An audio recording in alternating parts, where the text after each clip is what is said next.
Kebanyakan manusia tatkala mana sampai saja saat dekat dengan kematian, baru dia terkejut dengan kesombongan hidup. Waktu mana hidup ni bukan main lagi sombong. Ramai di kalangan kita ni sombong. Tak kira lah dia siapa pun dalam hidup ni. Dia rasa hebat dia. Dia rasa dia berkuasa daripada segala sesuatu. Tapi sampai masa bila berlaku kematian di kalangan seorang, dia akan menyesal dalam hidupnya. Tak pernah sesesal ini yang dilalui dalam hidup. Tuan-tuan ingat, dalam hidup kita ni ada dua je. Kita kejar apa, kita lari daripada apa. Saya sentiasa ulang perkara demikian. Kita kejar apa dalam hidup, kita nak apa dalam hidup. Yang beria sangat sampai kita berkelahi dengan jiran-jiran kita, sampai kita tak tegur sapa dengan adik-beradik kita. Kita nak apa dalam hidup, kita kejar apa dalam hidup. Sampai sesombong itu dalam hidup kita. Tak bangun solat tahajud, tak bangun untuk sujud sembahyang subuh. Sesombong itu hidup kita. Kita kejar apa dalam hidup, kita nak apa dalam hidup. Dalam hidup kita,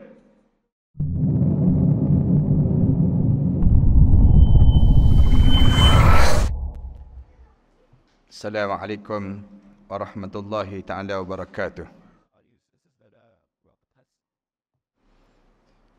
Alhamdulillahi rabbil alamin. Wassalatu wassalamu ala ashrafil anbiya'i wal mursalin wa ala alihi wa sahbihi ajma'in.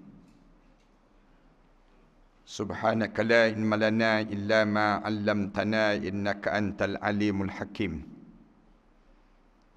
Rabbi shrah li sadri wa yassir li amri wahlul 'uqdatam min lisani yafqahu qawli. Ya alim, 'allimna min ilmika kama tarda bihi 'anna. Ya halim, khalliqna bi khuluqil hilmi wa haqqqiqna bi haqa'iqil ilmi. Allahumma 'allimna ma jahilna wa zakkirna ma nassina. Allahumma yassir wa la tu'assir wa tammim bil khair. Qala Allah Ta'ala fi kitabil aziz ba'da a'udzu billahi minasyaitonir rajim. Bismillahirrahmanirrahim. Wa ja'at sakratul mauti bil haqq. Dzalika ma kunta minhu tahid. Dan apabila sampai ajal seseorang, maka datanglah yang disebut dengan sakaratul maut. Ia membawa berita yang penuh kebenaran. Inilah masa zalika ma kunta minhu tahid. Inilah masa yang sering kali kamu lari-larikan diri, yang kamu elak sepanjang kamu hidup di atas dunia itu untuk menghadap di hadapan Allah. Surah Qaf ayat yang ke-19. Yang dihormati Imam, pengurusi dan ahliatan kuasa surau, pimpinan-pimpinan di semua peringkat, para alim ulama, para asatizah, media yang banyak pada malam ni, pimpinan-pimpinan, ayah-ayah, ibu-ibu, para alim ulama, muslimin dan muslimat sekalian. Pertamanya, marilah sama-sama kita mengatur rasa syukur yang tak terhingga kepada Allah di atas peluang yang Allah bagi pada kita pada malam ini, untuk kita sama-sama duduk sekejap, untuk kita bersiap pada satu ketika yang kita akan sampai dalam perjalanan kita untuk menuju ke syurga Allah. Ayah-ayah, ibu-ibu tahu bahawa apabila kita nak pergi ke syurga ini, kita hidup atas dunia ini, matlamat akhir kita ialah semua di kalangan kita mesti berakhir dengan syurga. Kita tak boleh berakhir dengan neraka, tak boleh. Bila kita akan mula rasa nikmat syurga ini? Bila kita mula kita meninggal dunia, bila kita mati, barulah kita akan rasa nikmat syurga. Walaupun ada beberapa nikmat-nikmat syurga yang Allah datangkan di dunia ini, tetapi tak boleh nak dibandingkan dengan nikmat lepas pada kita mati. Artinya kita kena faham bahawa untuk kita merasa betul-betul nikmat syurga dalam hidup kita, sebagai seorang mukmin, kita kena tahu kitanya kena mati terlebih dahulu. Bila kita mati, barulah kita akan mula merasai apa yang disebut dengan nikmat-nikmat syurga. Mati tidaklah yang dinamakan dengan terakhir perjalanan hidup kita. Lepas pada kita mati, kita akan mula hidup di alam ataupun negara yang besar. Itu negara yang disebut dengan barzah, ataupun alam yang dinamakan dengan barzah. Alam barzah ini kita akan lalui dalam keadaan 3 keadaan. Satu keadaan yang disebut dengan ahli syurga, satu keadaan yang disebut dengan ahli neraka, satu lagi keadaan yang disebut dengan orang yang berdosa, orang yang sekejap diberi keringanan, sekejap diazab. Ni kumpulan yang jarang disebut. InsyaAllah saya akan sebut sekejap lagi. Lepas pada kita hidup di alam barzah, kita akan pergi ke negara yang keempat dalam hidup kita, yang disebut dengan negara mahsyar. Negara mahsyar ini kita kena pergi dan kita dipaksa untuk pindah ke arah sana. Kita akan pergi ke alam itu, alam mahsyar. Kita akan bangkit dan kita akan ditanya. Waktu mana kita bangkit saja di padang mahsyar, masing-masing akan sibuk tanya, man ba'atsana min marqadina. Siapa yang bangkitkan kita daripada tempat kita dalam kubur kita? Kita akan dengar satu jawapan, hadza ma wa'ada ar-rahman wa sadaqal mursalun. Inilah yang dijanjikan oleh Allah yang bersifat Ar-Rahman. Betullah yang disebut oleh Rasul-Rasul dahulu.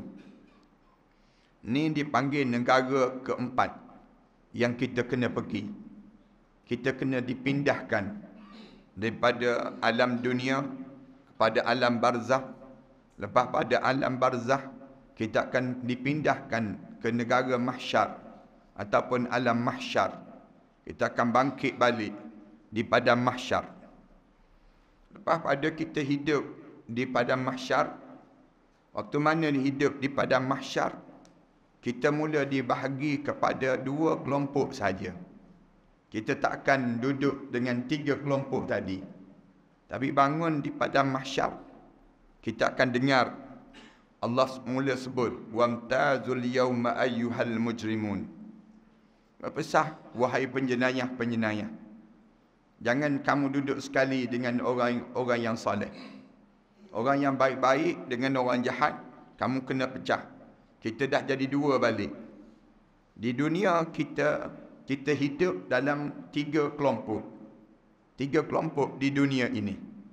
Mukmin, kemudian kita jadi orang, na'udzubillah min dzalik, kafir, ataupun menjadi munafik. Munafik. 3 je kelompok manusia ada atas dunia ni. Kalau kita berjalan mana-mana pun, kalau kita tanya, kamu dari mana? Dia tak boleh jawab. Saya dari yang disebut daripada Kelantan, ataupun saya daripada Pahang, saya daripada Terengganu.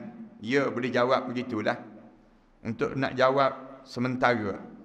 Tapi kalau orang tanya panjang sikit, kita kena jawab apa dia? Saya dari orang mukmin. Kita jawab demikian. Ana akhukum fid din. Saya saudara kamu dalam agama. Itu Islam. Ataupun kalau kita tanya lagi atas dunia ni, kamu dari mana? Dia akan jawab, saya daripada orang kafir. Na'udzubillah min dzalik. Itu kalimah-kalimah yang ada atas dunia ni. Walaupun dia bangsa apa, keturunan mana, dua tu akan terjadi. Ataupun satu lagi kelompok yang disebut dalam Al-Quran ialah orang munafik. Orang munafik ni orang yang talam dua muka, yang disebut dalam Al-Quran. Tuan-tuan biasa baca surah Al-Baqarah. Di awal-awal surah Al-Baqarah, 5 ayat cerita tentang orang mukmin. Alif Lam Mim, zalikal kitabu la raiba fi hudan lil muttaqin, sampai ulaika ala hudan min rabbihim wa ulaika humul muflihun. Tu 5 ayat cerita orang mukmin. 2 ayat cerita orang kafir. Innal ladzina kafaru sawa'un 'alaihim a'anzartahum am lam tunzirhum la yu'minun. Khatamallahu ala qulubihim wa ala sam'ihim wa ala absarihim ghishawa. Ni 2 ayat ni cerita orang kafir. Tapi 18 ayat cerita orang munafik. Wa minan nasi man yaqulu amanna billah wa bil yaumil akhir wa ma hum bimu'minin. Yukhadi'una Allah wal ladzina amanu wa ma yakhda'una illa anfusahum wa ma yash'urun. Ni Allah cerita tentang orang munafik. Ada di kalangan mereka ni, wa minan nas, di kalangan manusia ni, man yaqulu amanna billah. Kalau kamu sebut mari kita beriman pada Allah, mereka akan sebut wa minan nas man yaqulu amanna billahi wa bil yaumil akhir wa ma hum bimu'minin. Yang sebenarnya mereka sebut kami beriman juga, kami sama dengan kamu juga, tapi sebenarnya mereka tak beriman pada Allah. Allah sebut yukhadi'una Allah wal ladzina amanu wa ma yakhda'una illa anfusahum wa ma yash'urun. Mereka nak menipu Allah. Allah sebut ni orang munafik. Cerita panjang. Malam ni saya tak diminta cerita tentang kelompok ini, tapi saya diminta cerita tentang persiapan untuk menuju ke barzah. Saya gambarkan dahulu, barzah ni apa dia yang kita nak pergi ni. Baru negara ketiga. Baru negara ketiga ataupun alam ketiga. 3 di dunia, masuk dalam kubur, 3 juga dalam kubur. Kemudian bila kita bangun di akhirat, jadi 2 dah. Jadi 2 dah di padang mahsyar. Kemudian bila pergi ke alam yang kelima ataupun negara yang kelima. Negara yang kelima yang dipaksa kita berpindah lagi, itu yang disebut dengan syurga ataupun neraka. Syurga ataupun neraka ni alam yang kelima, negara kelima kita pergi. Di peringkat awal tu nak jadi 3, tapi akhirnya jadi 2 juga akhirnya. 3 tu dipanggil golongan Al-A'raf, orang yang duduk atas pagar, yang pahala dia dengan dosa dia 50-50. Maknanya pertengahan. Tapi akhirnya Allah tutup penyudahnya dengan apa dia? Penyudahnya dengan kumpulan masuk dalam syurga. Mudah-mudahan yang hadir malam ni semua di kalangan ahli syurga. Amin. Kemudian na'udzubillah min dzalik, satu lagi dihumban dalam neraka. Apa pada tu Allah mula sembelih mati. Allah sembelih mati. Sembelih mati itu diletakkan mati di antara syurga dan neraka. Allah tunjukkan pada penduduk-penduduk neraka. Kemudian Allah panggil semua di kalangan penduduk syurga. Allah sembelih mati. Mati itu besar sikit pada kambing. Kemudian kecil sikit pada bagal. Kecil sikit daripada yang disebut lembu. Begitulah lebih kurang. Bentuk dalam bentuk binatang begitu. Disembelih binatang mati itu. Lalu bersorak-sorailah ahli syurga Allah. Kemudian mula bertompik meraunglah ahli neraka. Kemudian kekal. Yang dalam neraka kekal dalam neraka. Yang dalam syurga kekal dalam syurga. Allah mula sebut khalidina fiha abada. Kekal kamu dalam syurga sampai bila-bila. Kekal kamu dalam neraka sampai bila-bila. Auzubillah min dzalik. Jemaah sekalian, Orang mukmin, orang yang hidup dia sentiasa fikir macam mana dia nak boleh masuk syurga. Dunia ni kita diajar supaya memahami dalam hidup kita. Dunia ni perjalanan je. Perjalanan je. Betul-betul R&R. Rehat dan rawat dia panggil. Dunia ni tempat kita berhenti sekejap. Tak ada pun orang yang duduk di R&R. Bila dia berhenti, tak ada orang kekal di R&R. Dunia ni tempat untuk kita singgah sekejap. Lepas pada tu kita bergerak lagi. Bergerak lagi. Rasulullah ajar demikian pada kita. Tak cerdiklah kalau hidup kita ni berkejaran untuk kita nak dapatkan dunia. Tapi kita terlepas yang disebut dengan barzakh. Kita terlepas waktu mana kita bangkit di akhirat. Kita terlepas waktu mana kita layak ke syurga, tiba-tiba kita tak dapat. Na'udzubillah min zalik. Yang disebut dengan syurga Allah. Dalam hidup kita ni, kita kena sentiasa berfokus. Tak boleh kita buat macam orang kafir hidup. Orang kafir hidup, dia hidup untuk dunia. Dia beza dengan orang-orang mukmin. Orang mukmin hidup, kita hidup untuk akhirat. Kita hidup untuk akhirat. Kita bukan hidup untuk dunia. Kalau kita hidup untuk dunia, sebagaimana orang kafir lebih kurang je. Turun pagi balik gelap, turun pagi balik gelap. Cari apa? Cari harta. Cari harta sepanjang masa dalam hidup. Sampai peringkat kita tahu-tahu suatu hari kita mati. Harta yang kita cari itu pun kita tinggal. Kemudian segala apa yang patut kita bawa, kita tak bawa. Inilah yang menyebabkan alim ulama. Dia mula ajar pada kita. Setiap kali mana hari Jumaat, Rasulullah diajar oleh Allah supaya sebut, tiap-tiap hari Jumaat sebut, watazawwadu, berbekal kamu. Fa inna khairaz zadi taqwa. Kerana sebaik-baik bekalan dalam hidup kamu ialah takwa. Diajar khutbah Jumaat tu kena sebut takwa. Usikum wa iyaya bittaqwallah. Saya berpesan diri saya dan tuan-tuan semua takwa pada Allah. Faqad fazal muttaqun. Maka berjayalah orang yang ada takwa dalam hidup ni. Diingatkan. Kenapa? Kerana ramai di kalangan kita ni, bila hidup atas dunia ni, kita jadi hanyut. Hanyut je dalam hidup. Jadi kita tak tahu arah nak pergi ke mana. Hidup kita ni jadi macam orang kafir juga. Bila start kita jadi macam ni, kita kena penyakit ni. Kalau kita tanya sikit lagi. Bermula daripada jatuhnya Khilafah Uthmaniyah. Tahun 1924 dahulu. Bila jatuh Khilafah Uthmaniyah tahun 1924 dahulu, ada seorang pemuda yang jahat. Namanya Kamal Atatürk.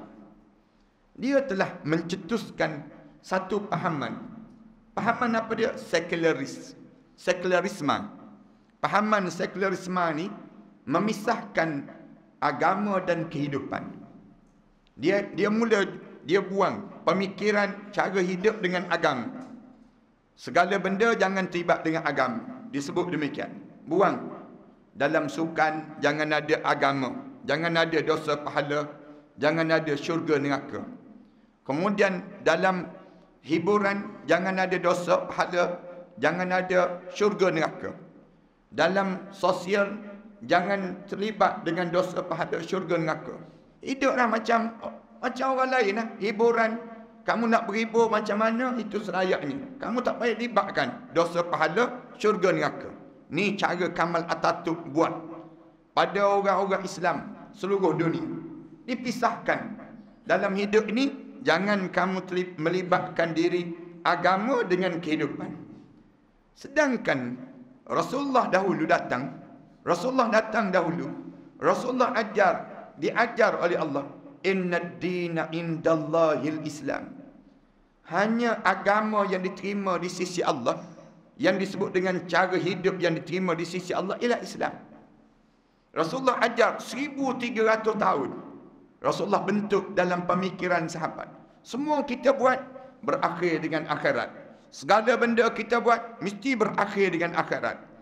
Sampai pada Kamal Atatürk diajar semua kita buat berakhir dengan dunia, bukan berakhir dengan dalam kubur, bukan berakhir dengan padang mahsyar.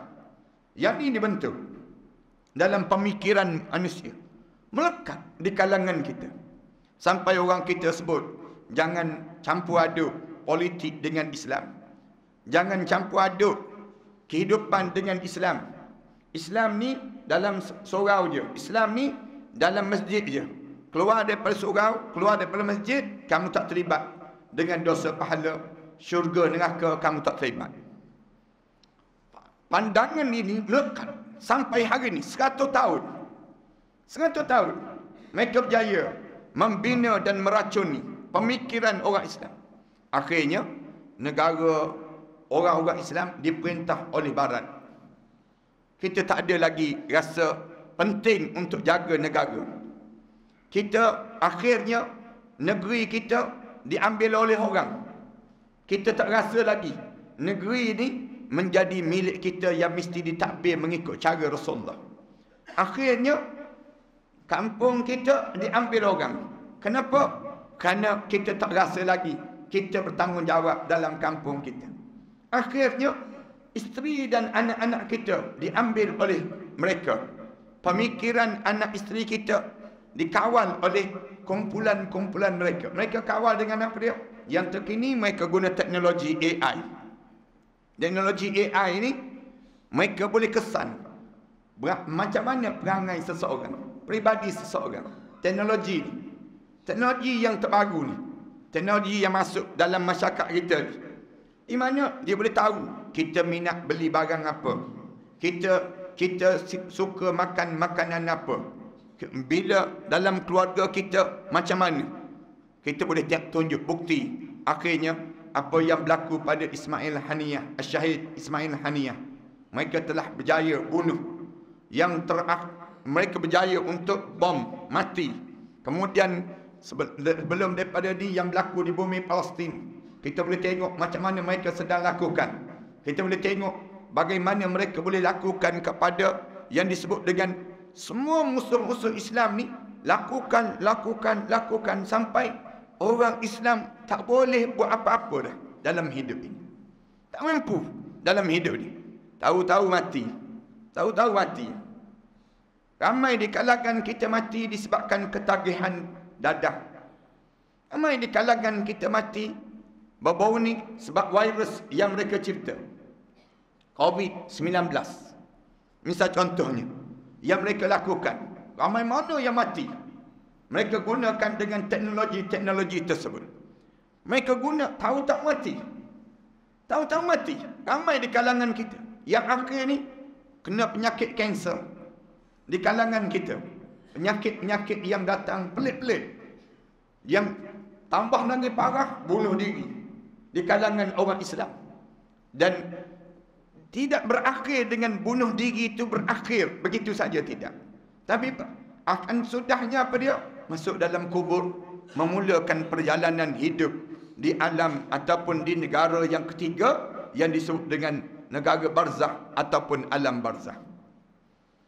Para hadirin sekalian, saya tak cadang nak cerita panjang dalam bab ini. Tapi saya nak sebut yang bahayanya bila masuk dalam kubur. Tatkala mana hidup di alam barzakh, tiba-tiba ada satu benda yang terjadi. Kebanyakan yang kena. Saya harap supaya yang datang malam ni tak ada seorang pun kena penyakit. Penyakit apa dia? Penyakit menyesal untuk hidup kembali. Mereka mula mengulang kata untuk nak hidup balik. Menyesal kerana peluang yang diberi oleh Allah tiba-tiba kita sia-siakan begitu saja. Mula menyesal. Penyesalan ini berlaku. Allah cerita dalam Al-Quran.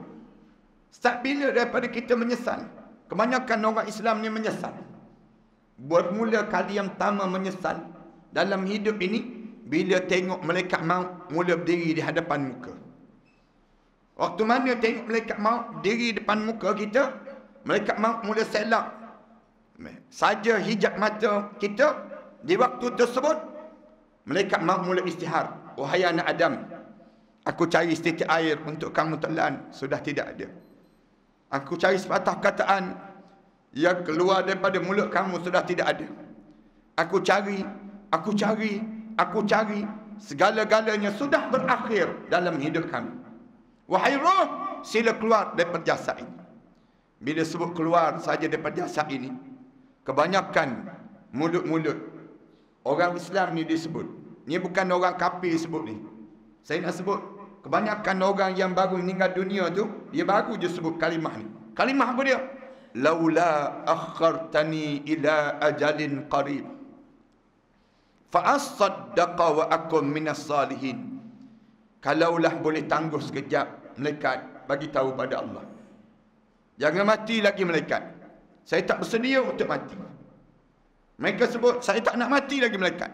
Nak buat apa dia? Fa asaddaqa, saya nak bagi semua yang saya cari dan saya kejar dalam hidup ini, yang saya miliki dalam hidup ini, saya nak bagi semua di jalan Allah. Wa akum minas salihin, sekarang juga saya nak jadi hamba Allah yang saleh. Walan yuakhirallahu nafsan iza jaa ajaluha. Allah jawab, dah terlambat bro, kata mereka. Sekarang baru kamu nak minta tangguh. Dah sampai masa dah. Allah tak tangguh dah kematian seseorang. Bila sampai ajal di kalangan kamu, masa dah sampai dah sekarang. Wallahu khabirum bima ta'malun. Allah tahu fi'il perangai apa yang kamu akan ulang dalam hidup kamu jika ditangguh kematian kamu. Ni saya nak sebut penyesalan pertama. Tuan-tuan yang datang malam ni, jangan ada seorang pun yang dia menyebut kalimah ini. Yang datang ke, yang dalam siaran ni ke, yang di mana saja pun sebut ada keluarga masing-masing. Jangan menyesal ya bila kita sampai masa di kalangan kita. Kenapa kita menyesal? Kenapa baru nak menyesal? Waktu mana dekat dengan kematian, sampai peringkat merayu-rayu dia, janganlah mati lagi. Kalau boleh sekejap je, sekejap je. Kalau kita baca dalam kitab, Imam Ghazali cerita, ada seorang raja yang dalam keadaan sombong hidup dia. Ni Imam Ghazali cerita, raja yang sombong. Dia sebut ada pembesar dia nak melawat rakyat dia. Dia nak melawat rakyat dia. Katanya Imam Ghazali ceritanya, bila begitu pembesar disiapkan kelengkapan untuk dia nak melawat rakyat dia. Lalu di waktu itu, waktu mana dia mula nak pakai pakaian, dibawa pakaian selain pakaian dia, dia campak. Ambil dua, campak. Nak tunjuk pakaian yang paling hebat dia nak pakai untuk nak pergi ziarah rakyat dia, nak tunjuk kehebatan diri dia. Akhirnya baru dia nampak sesuai dengan dia, baru dia pakai. Kan dia raja, dia rasa hebat dalam hidup dia. Kemudian dibawa ke tunggangan kuda di hadapan dia. Kuda pertama ditolak, kuda kedua tolak. Lama nak boleh sesuai dengan kuda yang dinaiki untuk diri dia. Akhirnya kuda ni paling sesuai. Dibawa dia dan dia naik atas kuda tersebut. Dibawa masuk dalam kawasan bandar dan siang hari dibawa rakyat dia semua sembah dia. Puja dia, tuanku, tuanku. Semua dalam keadaan rasa hebat. Kemudian sampailah menjelang petang, dekat dengan asar, dia masuk satu kampung. Ada seorang tua. Seorang tua, katanya Imam Ghazali, duduk sandar bawah pohon. Satu pokok. Bawah pokok. Bila dia lalu saja, orang tua tu panggil, tuanku, berhenti sekejap. Saya nak cakap, mari dekat sikit. Dia sebut demikian pada tuanku. Terkejut tuanku. Terkejut. Menteri-menteri yang mengiringi ni pun terkejut. Ada orang berani macam ni. Tuanku, bila dengar begitu, menteri dia pun sebut, tuanku, saya tangkap ya, orang tua ni pengajar, biadab. Dia sebut demikian. Tuanku kata, tak, kita layan orang tua. Dia nak apa dia? Tuanku tu sebut, dia kata, kamu nak cakap dengan aku dengan better, ataupun better nak cakap dengan kamu. Dia sebut pada rakyat yang duduk di bawah pokok tersebut. Katanya orang tua tu, dia sebut, saya nak cakap dengan kamu, tuanku, kamu turun. Kamu turun. Kalau kamu tak turun, sesuatu akan terjadi.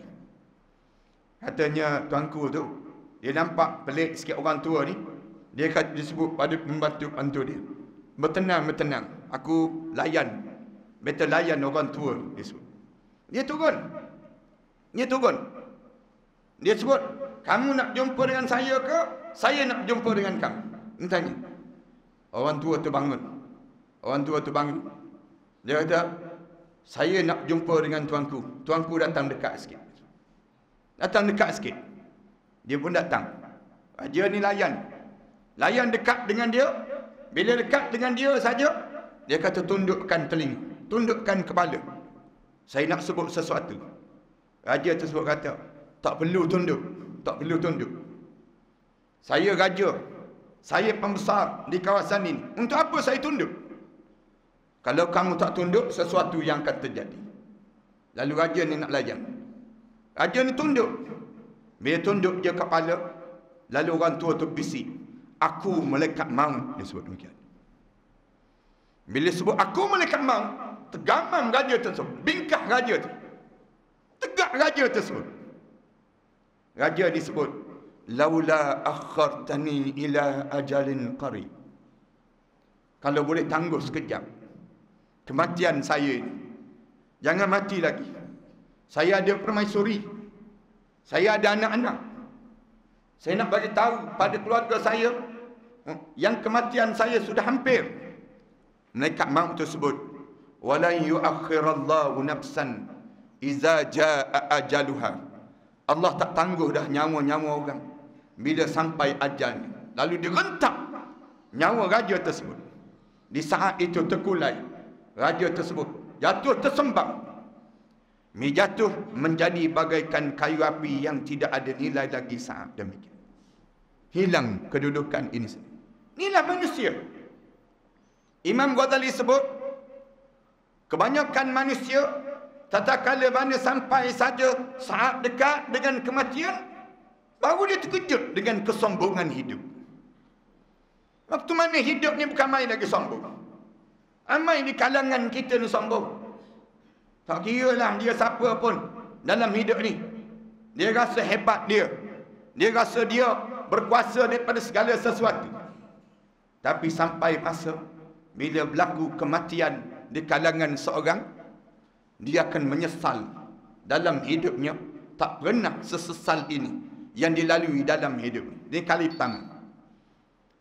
Kali kedua, penyesalan datang. Saya ringkaskan sebab masuk isyak ni.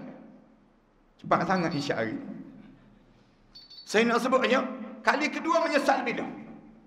Bila roh ditarik, disentak sampai di halqum. Waktu mana roh malaikat mula masuk, sambil masuk je malaikat umum terus. Wajaat sakratul mauti bil haqq. Dzalika ma kunta minhu tahid. Telah datang sakaratul maut yang penuh dengan kebenaran. Inilah masa yang sering kali kamu lari-larikan diri sepanjang kamu hidup di atas dunia.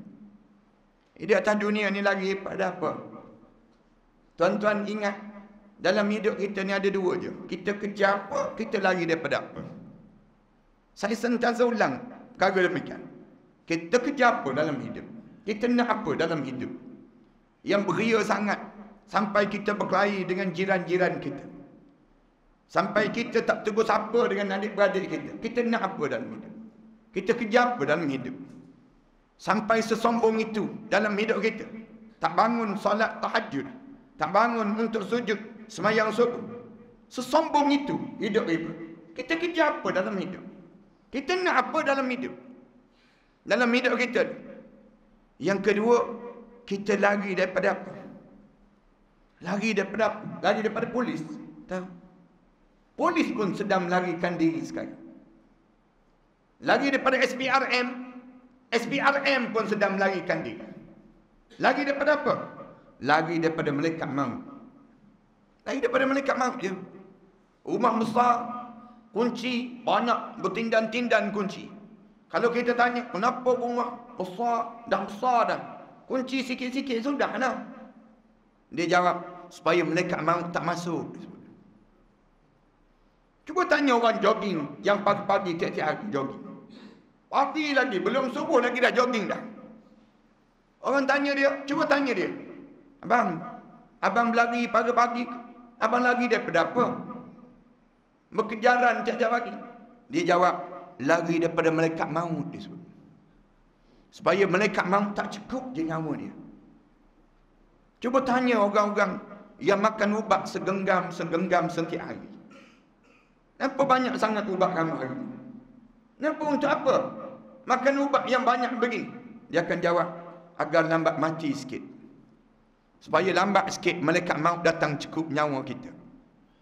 Inilah jawapan yang sering kali dilagu-lagukan di kalangan kita.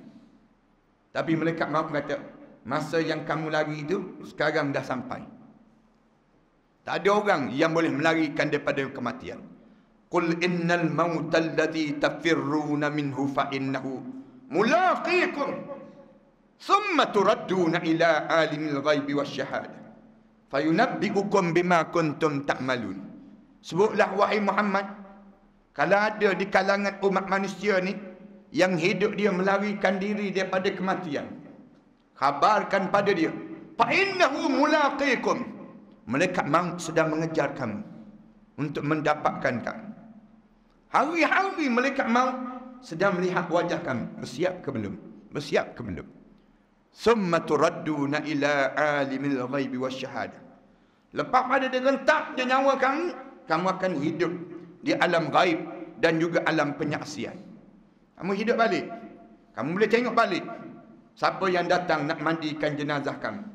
Kamu akan rasa saat mana orang usung jenazah kamu. Kamu akan bilang berapa orang yang semayang jenazah kamu. Kamu akan tengok bagaimana anak isteri kamu menghantar sejauh pandangan mata perjalanan kamu menuju ke alam barzakh. Kamu akan kedengaran tanah-tanah yang jatuh berderai di atas liang lahat kamu. Kamu akan dengar degup-degup tapak kaki yang terakhir meninggalkan kubur kamu, menuju untuk meninggalkan kamu. Kamu sedang menuju kepada alam yang lebih kekal dalam hidup kamu yang disebut dengan alam barzakh. Yang ini gambaran dalam hidup itu. Summa turadduna ila alimil ghaibi wasyahadah fayunabbi'ukum bima kuntum ta'malun. Lepas pada kamu ditinggalkan jenazah kamu dalam kubur, Allah mula dedahkan balik satu demi satu setiap detik dan masa yang kamu lalui sepanjang kamu hidup di atas dunia, untuk bagaimana kamu lakukan dalam menjadi hamba kepada Allah. Allah akan tunjuk satu-satu, start daripada mula akil balik sampailah hari kematian kamu, hari yang berakhir perjalanan hidup di atas dunia ini. Fayunabbi'ukum bima kuntum ta'malun. Maknanya di waktu tersebut malaikat masuk atau malaikat mula tarik. Sayangnya bila malaikat tarik nyawa manusia ni sampai hujung kaki je tarik. Tarik itu datang balik perangai lama. Perangai apa? Khayal. Hidup dalam keadaan khayal.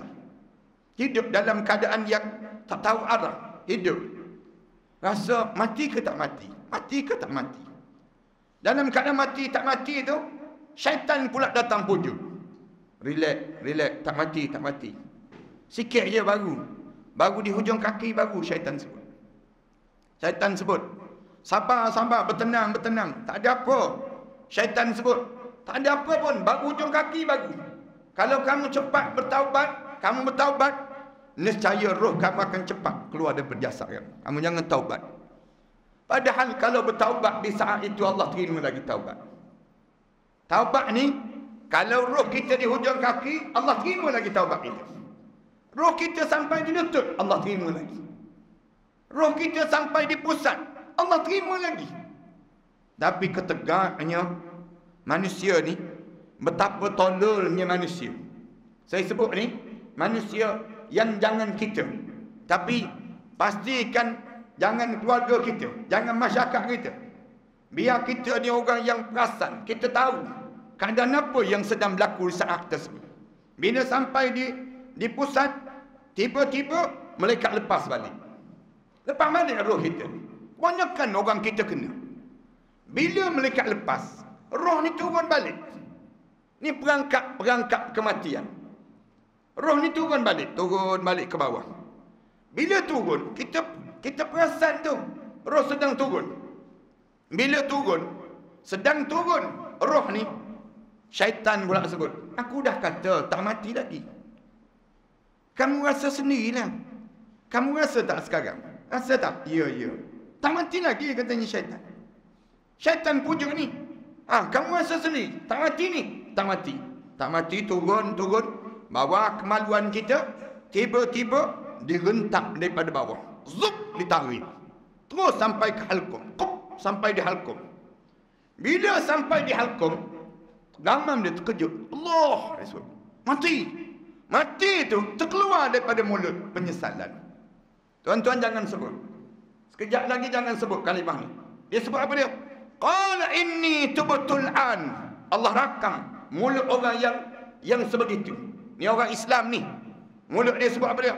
Sekarang juga aku taubat ya Allah, dia sebut. Sekarang juga aku taubat ya Allah. Qala inni tubtul an. Malaikat jawab terus.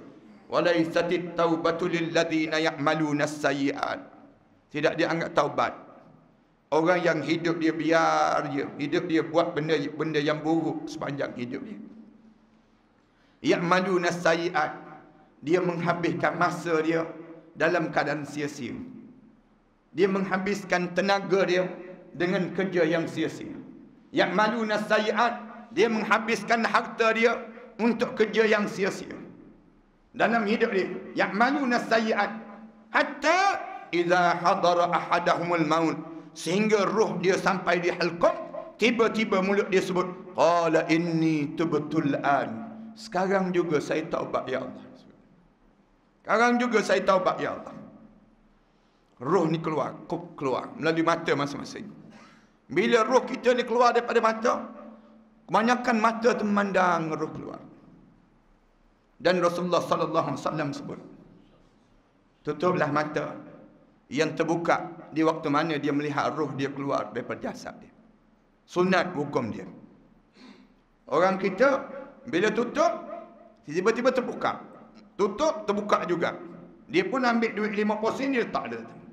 Jadilah mata duitan dia. Ini perangai orang kita. Padahal mata tu sedang mengikut yang disebut dengan apa dia? Mengikut yang namakan dengan roh dia naik keluar tubuh badan dia. Bila keluar, masuk dalam bekas yang warna hitam, busuk sangat. Na'udzubillah min dzalik. Bila masuk dalam bekas tersebut, naik terus. Dah keluar semua, sambil keluar tu malaikat tepuk. Dia mampuslah roh ini. Hidup dalam keadaan jahat, mati pun dalam keadaan jahat. Roh ni naik, menghadap di aras, di langit yang pertama. Penjaga langit yang pertama tanya, roh siapa kat ini? Roh siapa kat ini? Lalu dia jawab, roh fulan bin fulan. Penjaga langit yang pertama sebut, celakalah roh ini. Celakalah roh ini. Disumpah seranahnya roh tersebut. Ditutup pintu langit. Diusahakan untuk tembus. Naik langit yang kedua, ketiga, keempat. Kedengaran di arasy Allah sebut, tentukan dia dalam neraka sijin. Na'udzubillah min dzalik. Bila sebut neraka sijin tu, jatuh terus. Berdiri di hujung kepala masing-masing. Nampak terus. Siapa yang datang, siapa yang buka muka, siapa yang cium dahi, siapa yang nampak terus. Mula sibuk tanya. Nampak malaikat maut tu yang cabut nyawa dia tu berdiri lagi depan pintu. Berdiri lagi depan pintu. Malaikat maut sedang memandang pada dia. Aku tak bersalah dalam hal ini, katanya malaikat maut. Yang salah ialah kamu. Kamu tak bersiap dalam hidup kamu. Waktu mana keluarganya menangis, malaikat maut sebut, jangan tangisi di atas kematian dia. Tangisi kerana dia tak bersiap untuk hari kematian dia. Hari yang telah ditetapkan oleh Allah SWT. Malaikat maut kata, aku tak tahu dalam urusan ini. Yang tahu dalam urusan ini ialah Allah. Sebut banyak. Kita dengar orang cakap, siapa yang datang siap dekat diri kita, orang yang duduk sekeliling kita, orang di bawah rumah kita, semua kita dengar orang cakap. Usung jenazah kita, siapkan kematian kita dengan kain kapan kita. Kita baung kapur barus yang mula diletak atas tubuh badan kita. Kita nampak orang tutup tubuh badan kita, diusung sampai ke kuburan. Bila sampai di kuburan, kita nampak berdiri di hujung kaki dua orang malaikat, Munkar dan Nakir, warna hitam kebiru-biruan. Nampak tak? Sekejap je perjalanan hidup di dunia. Orang angkat je jenazah kita, turun je dalam kubur. Terus. Rasa terus. Himpitan kubur. Himpitan kubur bukan azab kubur. Perjalanan untuk ke barzakh. Himpitan kubur. Kemudian himpitan kubur ni kena datang dengan kuliah khusus. Dia ada dalam kitab, disebut dalam bab ad-darat, bab himpitan kubur. Tak je jenazah, hadap je muka ke kiblat, orang tutup liang lahat kita, bunyi tanah-tanah yang turun, tung tung tung, sampai pada lutut dia. Baru sampai pada lutut, berdiri dah malaikat Munkar dan Nakir depan muka kita, mula halau salat kita, mula halau haji kita, mula halau zakat kita, puasa kita, halau Quran kita, kecuali Quran yang dibaca sebelum mana subuh. Disebut dalam hadis Rasulullah sebut demikian. Innal Qur'anal fajr kana mashhuda. Dalam Al-Quran Karim pun Allah sebut, sungguhnya Al-Quran sebelum mana subuh menjadi peguam bela pada kamu dalam kubur nanti. Yang kita baca sebut, yang tu je dia tak boleh halau.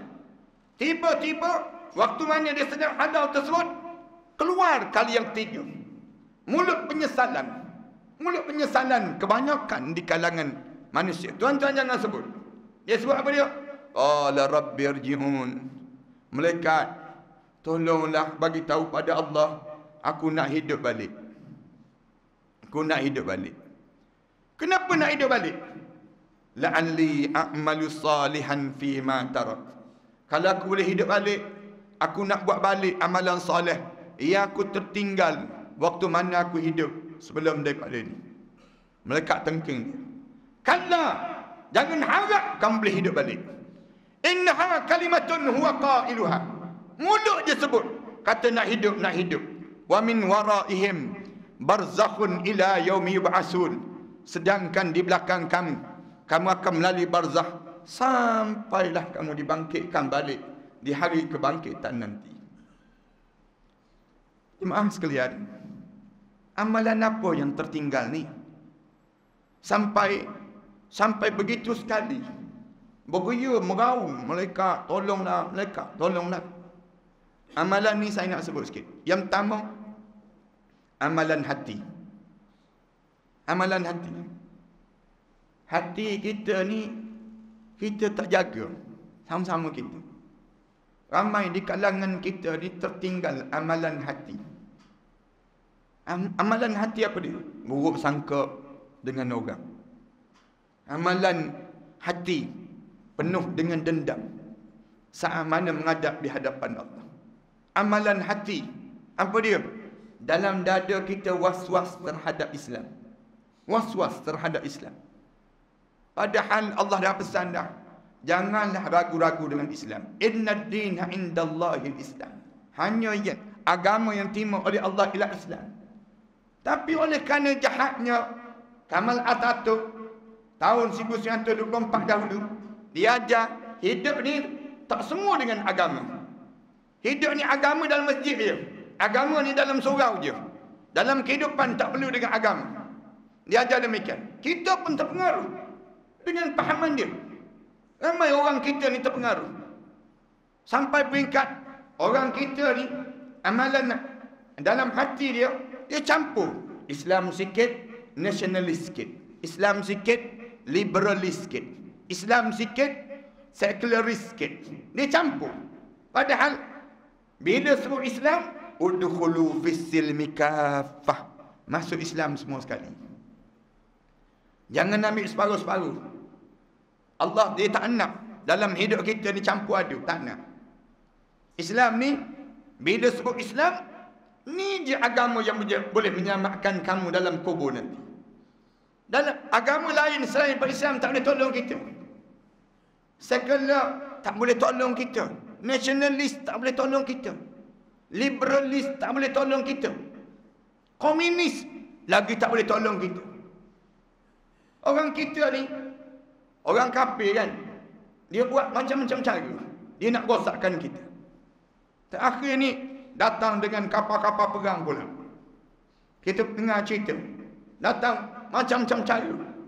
Komunis tak cukup dengan pahaman komunis. Apu-apu mayat komunis tu pun datang hebat lagi. Nak suruh hidup. Menghidup keadaan yang demikian. Pelik kita. Ada orang Islam kita pergi campur, dia Islam sikit dengan komunis sikit. Yang liberal, dia boleh sebut semua agama menuju ke syurga. Sampai ada orang kita ajar, berdoalah pada Tuhan masing-masing. Doa pada Tuhan masing-masing. Maknanya Tuhan ni banyak ke? Sampai peringkat orang kita ni tak yakin dengan Islam. Kat mana tak yakin dengan Islam? Ramai mana orang kita pergi ke bank, dia tanya pada dia, Pakcik nak buka akaun Islami ke akaun konvensional?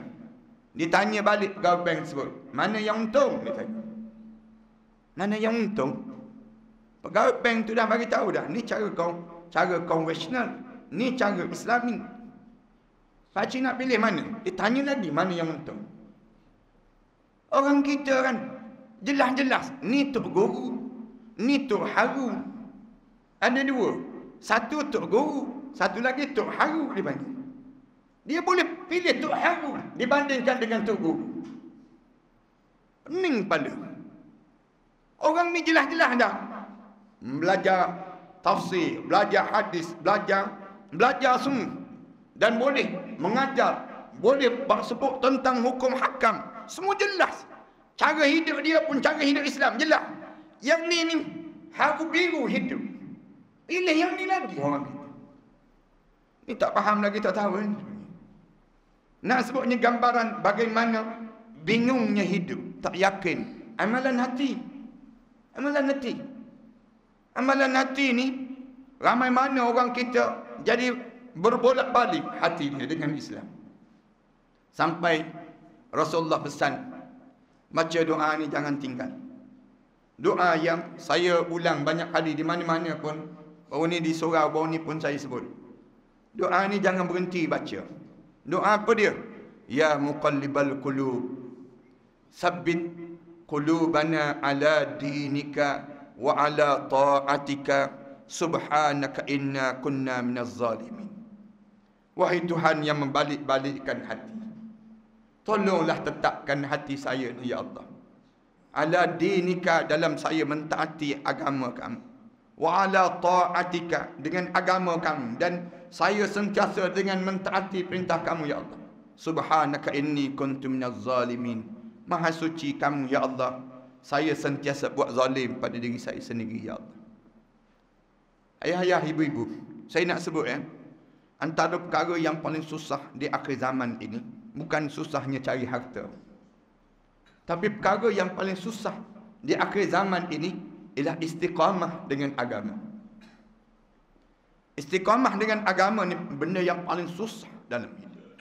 Nak bertahan dengan Islam, nak bersama dengan Islam dalam keadaan yang kita diuji dengan ujian yang banyak. Fitnah-fitnah yang tak berhenti-henti. Serangan-serangan musuh yang terlalu kuat terhadap Islam. Ejekan-ejekan pada para alim ulama semakin kuat. Bukan negara luar je tuan-tuan boleh tengok. Bukan hanya di bumi Palestin je, bahkan di negara kita benda yang sama sedang terjadi. Perkara yang paling susah dalam hidup kita, istiqamah. Istiqamah ni dengan Islam. Sampai ramai di kalangan kita tercabut. Hati dia berbolak-balik dengan Islam. Baca doa, ya muqallibal qulub, wahai Tuhan yang balik-balikkan hati. Sabbit qalbi ala dinika wa ala ta'atika subhanaka inni kuntu minaz zalimin. Ibu-ibu jangan berhenti baca doa ni. Doa ni ibu-ibu bacalah. di kala mana ibu-ibu kena ujian dalam hidup. Ujian apa dia? Ujian emosi dalam hidup ibu-ibu. Ujian emosi ni ramai orang kita kena. Tengok saja berlaku perceraian artis-artis sekarang. Benapa yang terjadi ni? Sampai ditunjuk demikian. Sampai digambarkan seolah-olah jahatnya kehidupan sebegini. Teruknya keadaan suaminya. Teruknya keadaan isterinya. Sampai tak malu-malu lagi dalam masyarakat kita. Malu kita melihat perkembangan suasana. Punca apa?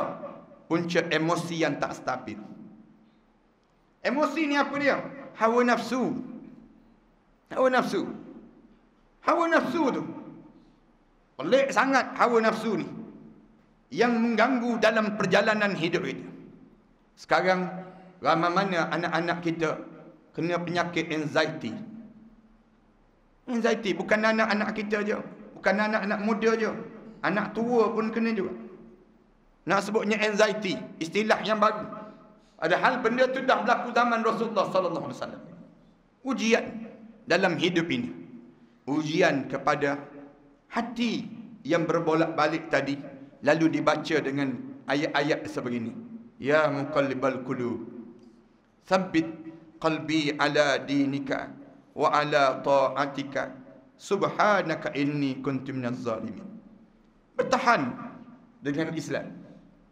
Jangan sampai peringkat bila diuji dengan ujian-ujian emosi, kita mula tertanggal Islam. Tangkudul Islam urwatan bi urwatin.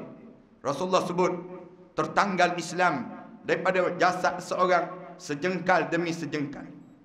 Awaluha binaqdil hukmi. Awal-awal kamu mula tanggal Islam daripada tubuh badan kamu ialah kamu tak kenal lagi halal haram dalam hidup kamu. Kamu tak peduli lagi. Orang hulur tangan, kamu kira sambut semua supaya tak jatuh air muka dia. Kamu tak tahu dia isteri orang, dia suami orang, dia anak dara orang, dia yang disebut dengan pemuda di kalangan yang sedang besar. Kamu sambut semua. Punca apa? Punca kamu tak kenal halal haram dalam hidup kamu. Ni tak pandai nak jaga. Sebelum kita mati, jaga yang pertama ni, jaga hati. Jaga hati supaya kita kuat dan kejam hati kita. Saya baru-baru ni ada seorang hamba Allah datang. Bukan baru ni juga, maknanya panjang cerita. Datang lepas pada saya kuliah, dia letak air depan saya. Perempuan.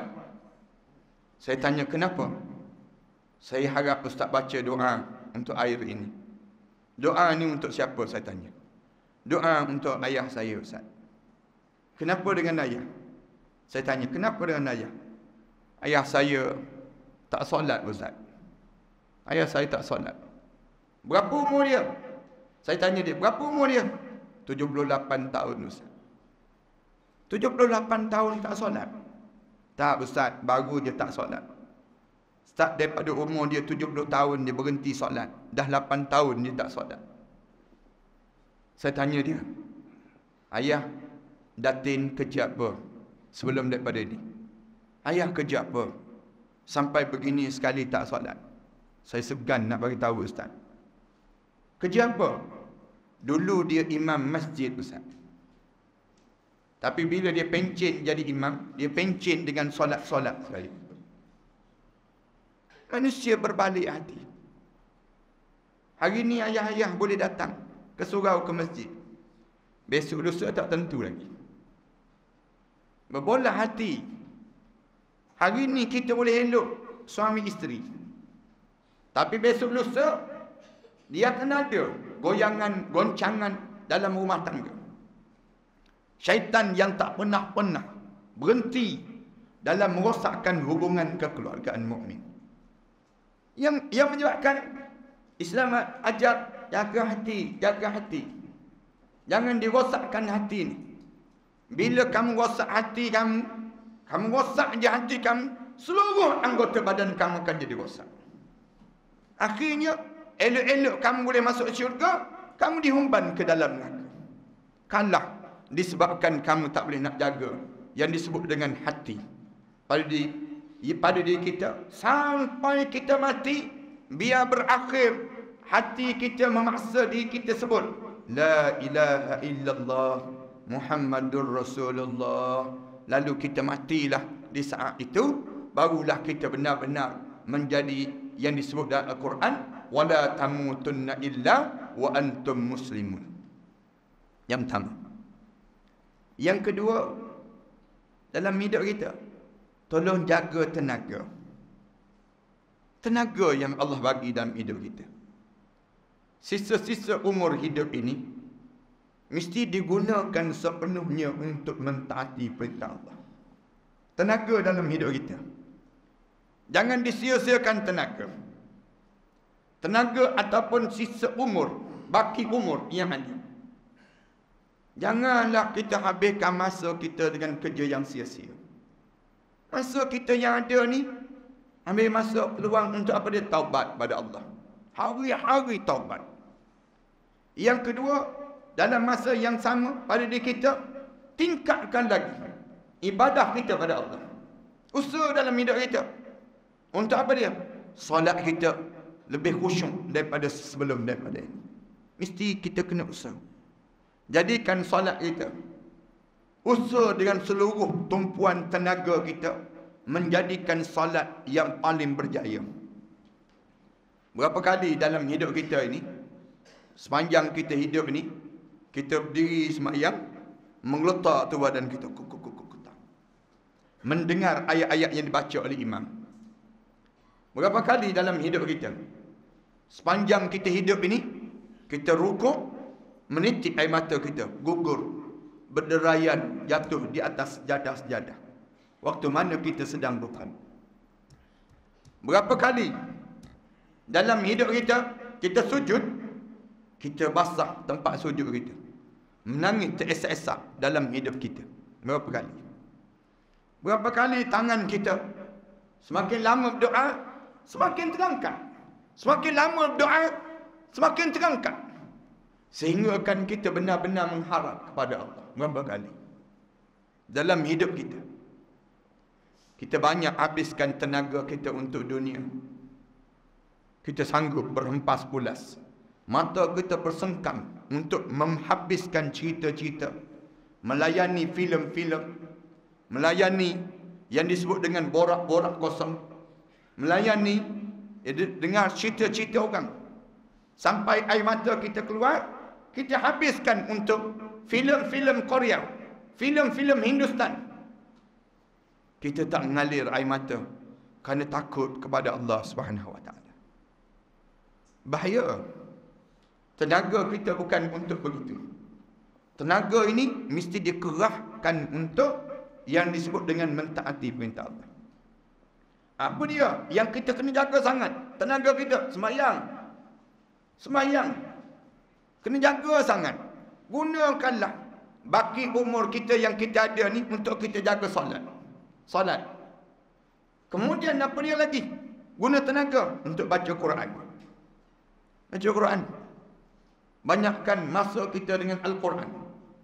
Akhir-akhir di usia kita ni, Al-Quran je. Hidup kita dengan Al-Quran.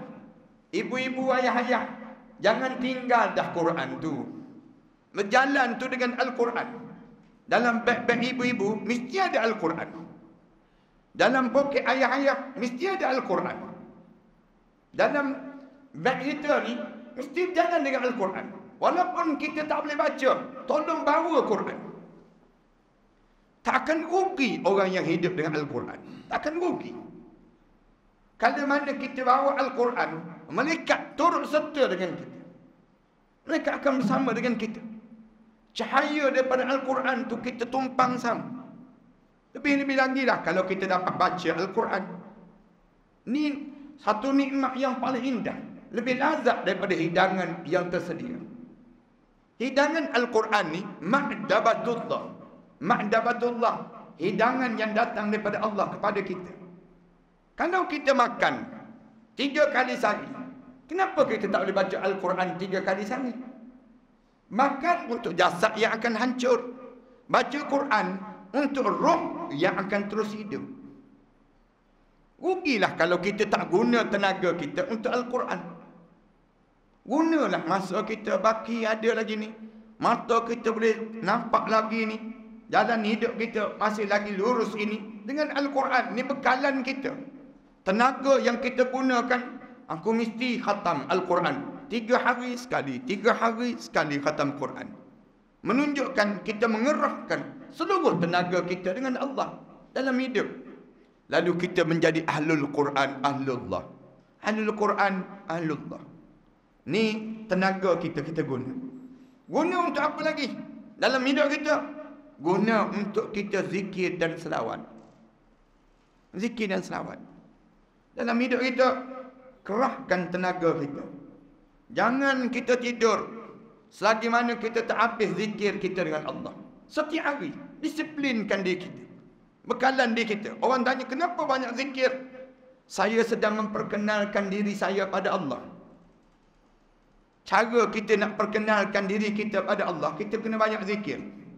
Tak perlu pun orang lain memperkenalkan kita pada Allah. Kita sendiri memperkenalkan diri kita pada Allah.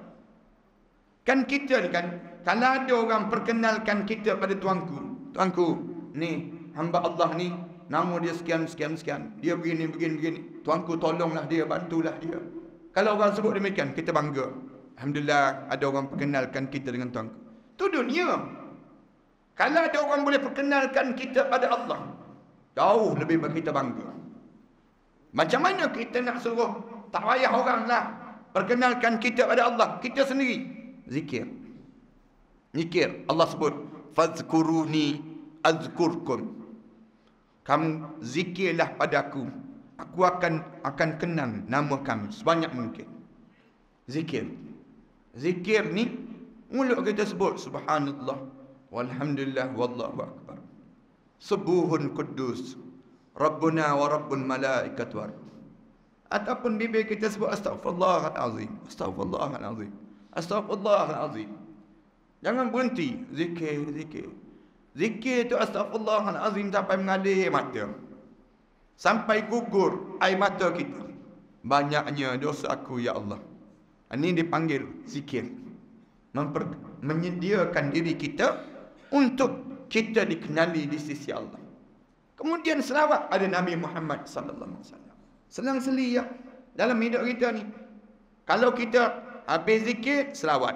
Allahumma salli ala Muhammad wa ala ali Muhammad. Allahumma salli ala Muhammad wa ala ali Muhammad. Saya baca satu kitab, dia sebut Abu Hurairah radhiyallahu anhu. Dia tak akan tidur malam dia, tak akan pejam mata dia selagi mana dia tak habiskan selawat dia pada Rasulullah sebanyak 70,000 kali sehari. 70,000 kali sehari. Padahal dia tu hidup zaman Rasulullah. Dia tu dekat dengan Rasulullah. Dia tu banyak meriwayatkan hadis Rasulullah. Dia sebut, kalaulah tidak ada Abdullah bin Umar, nescaya akulah yang paling banyak meriwayat hadis Rasulullah. Tapi dia sendiri tu tak habis. Tiap-tiap hari tu mesti selawat pada Rasulullah sebanyak 70,000 kali. Saya nak minta ayah-ayah, ibu-ibu, tak payah 70,000 lah. Ibu-ibu selawat sebanyak 1000 kali sehari. 1000 kali sehari je dalam hidup kita. Saya rasa tak sampai 1000. Sampai 70 kali pun dengkur. Kita jauhnya demikian dalam hidup kita. Kerahkan tenaga kita yang baki ada dalam hidup kita ini untuk apa dia? Untuk benar-benar mentaati perintah Allah. Kemudian yang ketiga, bekalan ketiga, kerahkan segala harta yang kita miliki untuk mentaati perintah Allah. Kerahkan yang disebut dengan segala apa yang kita ada, harta benda yang kita ada, semuanya untuk agama Allah. Pantang dengar ada orang nak buat masjid, ada bahagian kita. Pantang dengar ada orang buat sekolah agama, ada bahagian kita. Pantang dengar apa saja keperluan untuk kerja-kerja agama, mesti kita gunakan tenaga, harta kita, mesti ada bahagian kita. Bahagian kita. Kenapa?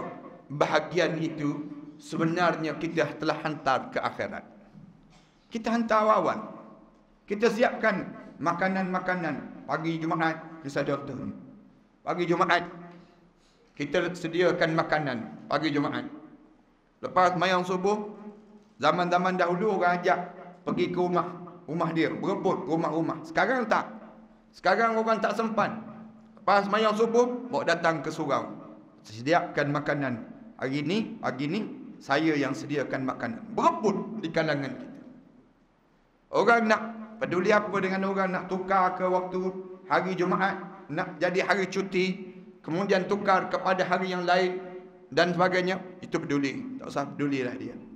Yang pentingnya kita ni ambil peluang siap pagi Jumaat, kerana hari Jumaat ni Sayyidul Ayyam, hari penghulu pada hari. Isunya bukan isu kerja, isunya isu cuti. Kena faham demikian. Ni ada juga mufti yang jawab dia kata, hari Jumaat Allah tak larang pun buat kerja. Tu ayat Quran jelas. Lah, orang bincang pasal cuti, dia bincang pasal kerja. Pelik betul. Tak betul demikian. Sekarang nak cuti hari apa? Yang terbaik. Tu je yang disebutnya. Isunya isu cuti, bukan isu kerja. Kita cerita pasal cuti. Cuti yang terbaik. Dah ada dah seminggu nak cuti hari apa? Yang terbaik ialah hari Jumaat. Bagi peluang pada orang Islam buat amal ibadah. Bukan hari Jumaat dengan sembahyang Jumaat je. Banyak lagi amal ibadah yang lain boleh dibuat. Dengan hari Jumaat, zikir pada Allah, datang iktikaf di masjid di awal, pukul 9 pagi boleh dah iktikaf dah di rumah Allah. Banyak lagi amal ibadah yang lain boleh dibuat. Hari Jumaat, hari keluarga. Hari yang terbaik. Dia panggil hari pengadilan Allah. Hari Jumaat.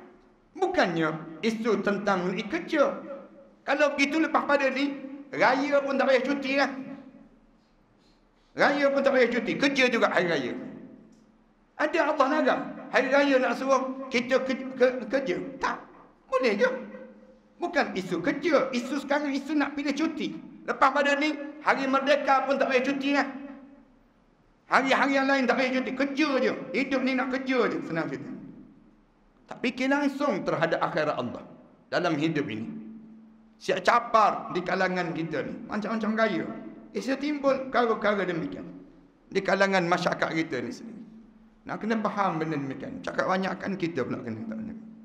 Cuma nak gambarkan dalam hidup kita ni, kerahkan seluruh tenaga kita, masa kita, harta kita, semuanya untuk Islam. Gunakan untuk Islam. Harta kita dengan orang Islam di Palestin. Macam mana aku nak bantu umat Islam di Palestin? Kena ada juga bahagian aku untuk umat Islam yang sedang dah setahun dah berhadapan dengan keadaan itu. Guna tenaga kita. Jangan jadi orang yang menyimpan harta untuk dunia. Bila kita mati, kita menyesal menghadap di hadapan Allah dalam keadaan kita tertinggal. Segala apa yang patut kita buat, kita tak buat. Bila kita masuk dalam kubur, barulah kita meraung untuk nak sebut, nak hidup balik, nak hidup balik. Inilah di antara 3 perkara yang mesti dibekalkan pada diri kita ini dalam kita mentaati perintah Allah dan menyiapkan diri kita untuk menuju ke barzakh. Moga-moga semua yang hadir pada malam ni di kalangan ahli syurga Allah SWT.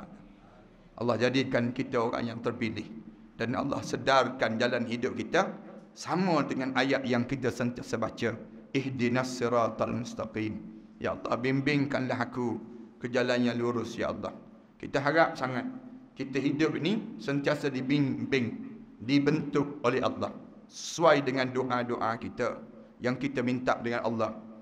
Ya Allah, Rabbana la tuzigh qulubana ba'da idh hadaitana wa hab lana min ladunka rahmah innaka antal wahhab. Wahai Tuhan kami, jangan pesongkan hati kami setelah mana Kau bagi hidayah pada kami ya Allah. Ba'da idh hadaitana wa hab lana min ladunka rahmah. Ya Allah, bagilah pada kami sebanyak mungkin rahmat Kamu dalam hidup ini ya Allah. Innaka antal wahhab. Kamulah yang sebaik-baiknya pemberinya ya Allah. Ini doa-doa yang kita baca dalam diri kita ini sendiri. Aku qouli hadza astaghfirullah li wa lakum. Wassalamualaikum warahmatullahi taala wabarakatuh. Jemaah sekalian, sebelum kita baca doa ni, Saya suka nak sebut, saya bawa jemaah buat umrah sekarang ni dengan syarikat Wakasia Travel. Wakasia Travel ni satu syarikat yang anak syarikat pada Andalusia Travel. Kalau jemaah-jemaah yang bercadang nak pergi dengan saya, ada tarikh-tarikh dalam buku ni. Jemaah-jemaah ambil je buku ni sekejap lagi. Dekat luar nanti, kalau ada jemaah yang bercadang nak pergi buat umrah ataupun di bawah bimbingan saya ataupun bimbingan Ustazah Farhatul Fairuzah, seorang qari'ah, juara qari'ah antarabangsa, muda lagi orangnya. Dia pun sama dengan saya juga dalam Wakasia Travel ni, dan anak syarikat pada Andalusia Travel. Sekarangnya adalah tarikh-tarikh yang sesuai. Kalau jemaah-jemaah nak package dan sebagainya, boleh atur je, insya-Allah. Mudah-mudahan demikian di kalangan kita ni. Dan kita bolehlah kita susun elok-elok. Yang keduanya, saya sedang menyiapkan masjid, tuan-tuan, di Pulau Langkawi. Pulau Langkawi itu alhamdulillah dah selesai dah kubah, binaan kubah yang ada yang sebut dia kata membazir, dia kata. Kita kata tak ada pun, kita terpaksa buat kubah. Kenapa? Kerana kawasan tu kawasan angin. Kawasan angin ribut dan dia menerbangkan atap-atap. Sebelum daripada ni kita buat bangunan. Bangunan tu 2 kali setahun kita kena ribut. Kena ribut ni, ribut yang dia di antara Gunung Mak Cincang dengan Gunung Raya. Di tengah-tengah. Jadi saluran angin tu kuat. Duk jalan tengah-tengah tersebut, yang menyebabkan menerbangkan atap-atap. Lalu kita pilih untuk buat kubah. Kubah tu dalam bentuk simen. Kubah tu di bawah satu kubah tu sebesar ni lah, lebih kurang besar ni. Dan bawah tu kita boleh letak pelajar-pelajar untuk menghafal Quran di bawah tersebut. Seramai 30 orang boleh muat untuk nak menghafal Quran. Alhamdulillah dah selesai dah kubah tersebut. Dan yang keduanya, atap tu sendirinya kena air laut. Air laut tu seringkali menjadikan besi tu pun jadi karat bila kena dengan air laut. Air udara Langkawi ni kan, dia senang untuk jadi demikian. Jadi karat tu menyebabkan cepat untuk bocor atap-atap ni sendiri. Jadi tak ada pilihan lah, kita terpaksa buat dengan pilihan kubah dengan bentuk semit. Alhamdulillah dah siap dah. Walaupun ada yang dia macam-macam gaya lah mulut-mulut orang ni. Mulut-mulut manusia ni sebut dia kata membazir lah. Kemudian kalau guna untuk pelajar-pelajar lah, banyak benda mulut manusia. Saya minta yang kata membazir tu tolong datang. Mari tengok sendiri. Membazir tak kat mana yang dia sebut membazir tu. Lepas tu dia cadangan macam mana biar tak membazir. Sekarang kita pun tak nak membazir ni, kita sebut. Kita nak supaya dia tak membazir. Kamu boleh buat supaya tak membazir macam mana? Tu saya sentiasa sebutlah. Dan malam ni saya jelaskan demikian. Cuma sekarang ni bahagian bawah tu pula kita nak siapkan lah. Untuk dia 2 tingkat bangunan tersebut. Dan alhamdulillah kita dah siap dah. Bangunan ni campur dengan sumbangan, campur dengan duit-duit macam-macam gaya dah saya dapatkan. Mana-mana yang saya berniaga dan seumpamanya, tergabungkan semua. Nak siapkan masjid ni. Kalau tuan-tuan ada nak niat wakaf untuk arwah ayah, arwah mak, tuan-tuan ambil je pamphlet yang ada kat luar nanti. Pamphlet ni, pamphlet wakaf pembinaan masjid. Ada nombor akaun pada masjid ni. Tuan-tuan boleh je pergi dekat bank, mana-mana bank, berdiri depan mission bank tu, semayang sunat istikharah dulu senang cerita ni. Nak wakaf ke tak wakaf, nak niat, nak untuk nak derma tak derma. Nampak sangat kita ni nak sebutnya demikian. Jadi kita pun masukkan dalam akaun tu, mudah-mudah biar dapat pahala kita berpanjangan demikian. Kemudian saya bangunkan juga beberapa ma'atafiz di tempat lain. Saya daripada Pulau Langkawi, saya bangunkan juga di Shah Alam, saya bangunkan juga di Kuala Terengganu, saya bangunkan juga di Kelantan. Ada 6 buah sekolah tahfiz di belakang saya ni. Dah 18 tahun dah. Saya jadikan dia satu amalan dalam hidup saya lah. Moga-moga saya buka peluang pada siapa-siapa yang nak bersama dengan saya. Mari lah. Moga-moga kita dapat saham sama. Untuk kita dapat, dia panggil pahala-pahala yang berpanjangan dalam hidup kita. Saya jadikan tahfiz tu sebab mereka baca Quran. Tiap-tiap hari mereka baca Quran. Pahala baca Quran ni tentulah banyak.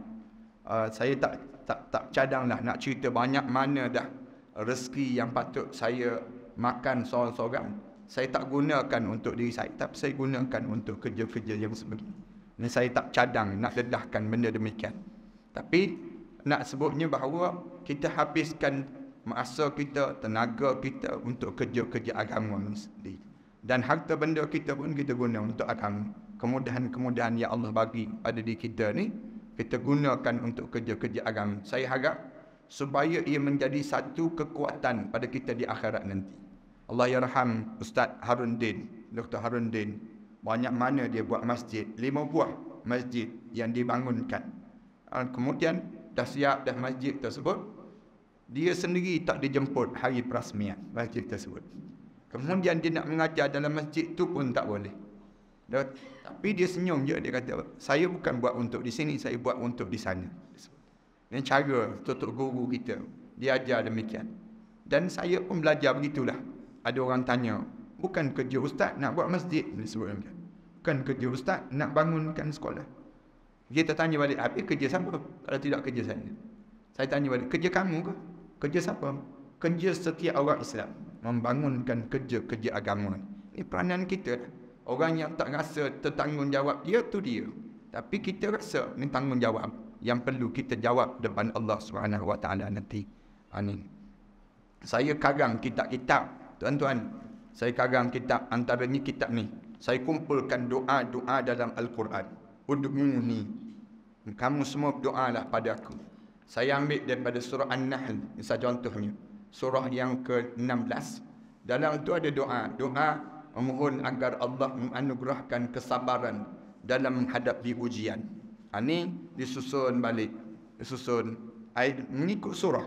Ada doa-doa. Saya susun balik. Tuan-tuan buat amalan dalam keluarga kita. Kita beli kitab ni sambil kita membangunkan ma'ah tahfiz yang saya sedang bangunkan inilah. Ada berapa buah kitab lagi? Ada lebih kurang 34 buah kitab. Saya karang. Semua ni moga-moga dia akan membawa ganjaran yang besar di akhirat nanti. Atau pahala-pahala pada kita. Saya tolong juga di selatan Thailand. Bila bapa mereka tembak mati, saya ambil anak-anak yatim piatu. Asalnya pelajar 22 orang. Sekarang ada lebih kurang 940 orang pelajar yang sedang menghafal Quran di selatan Thailand, di Yalang. Tuan-tuan ada masa nanti, saya jemput hangatlah untuk pergi ke Thailand, Yalang. Kemudian di sana tu ada pelajar-pelajar. Tiap-tiap bulan saya hantar dana lebih kurang 30,000 hingga 50,000 ringgit setiap bulan bagi membiayai mereka. Macam mana cara saya buat? Saya suruh mereka bela lebah. Lebah tersebut hasilkan madu. Ni madunya. Madu ni saya letak, saya suruh mereka baca doa. Mereka doa letak depan mereka. Mereka baca doa. Dan kemudian lepas itu mereka hantar ke Shah Alam. Saya bawa dalam siri-siri kuliah saya. Saya minta sangat jemaah-jemaah buat amalan makan madu, minum madu. Ambil madu ni, kacau dengan air suam. Kemudian letak dalam peti ais. Dah sejuk dah, hidangkan pada keluarga masing-masing. Menikmati air madu. Rasulullah kata, siapa yang nak rasa nikmatnya air dalam syurga Allah di dunia ini lagi, minumlah air madu yang disejukkan. Rasulullah sebut. Cuba try. Ibu-ibu balik ke rumah nanti, buat air madu. Kacau dan letak dalam peti ais. Hidangkan pada keluarga masing-masing. Kita ni air Natadi Koko minum dah. Air lai cikang minum juga. ABC ni sampai Z dah kita minum. Air madu ni kita jarang sangat kita dengar kita minum. Cuba buat amalan pada kita. Minum air madu ni, kelebihan dia antaranya, dia keluar balik sihir-sihir yang dimasuk dalam tubuh badan kita. Ada yang kena kencing manis teruk. Saya campur madu dengan minyak habatus sauda, minyak zaitun. Saya gabungkan dalam bentuk kapsul gini. Dia buat amalan, minum, makan. Turun kadar gula dalam darah dia. Ada yang kena penyakit kulit, penyakit dalaman dia. Alhamdulillah Allah pulihkan demikian. Betul lah dalam hadis Rasulullah sebut, alaikum bil asal. Biasakan hidup kamu dengan makan madu, kata Rasulullah. Makan madu bukan bermadu, makan madu dipanggil. Ni satu-satu madu yang kita bawa balik ke rumah, orang rumah senyum je. Bawa balik madu satu lagi, belakang parang lah jawapan. Ni amalan-amalan yang kita buat lah dalam hidup kita. A'udzubillahi minasyaitanirrajim. Bismillahirrahmanirrahim. Alhamdulillahi Rabbil Alamin.